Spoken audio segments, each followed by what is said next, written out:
मग प्रत्येक माणसाने एकच लक्ष ठेवायचे आपल्याला, या ठिकाणी आपण देवाला येतो, देवाला आल्यानंतर आपण कसं झालं पाहिजे, या ठिकाणी आल्यानंतर आपण गप्पा मारतो, नको तिथल्या गप्पा मारू नको, ठिकाणी पाहुणे भेटला बरं, पाहुणा भेटला बरं झालं, पाहुण्यांच्या बरोबर पाहुण्या गप्पा मारायच्या, पाहुणे बरोबर त्या ठिकाणी गप्पा मारण्याचा टाइम जातो.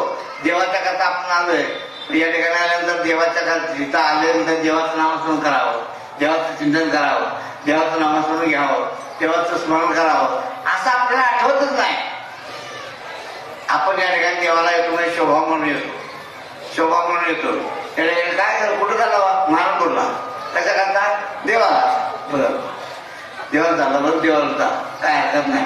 काय केलं तुम्ही त्या ठिकाणी जाऊन, त्या ठिकाणी जाऊन तुम्ही काय केलं, काही केलं नाही, फक्त आरती ऐकली आणि निघून आलो.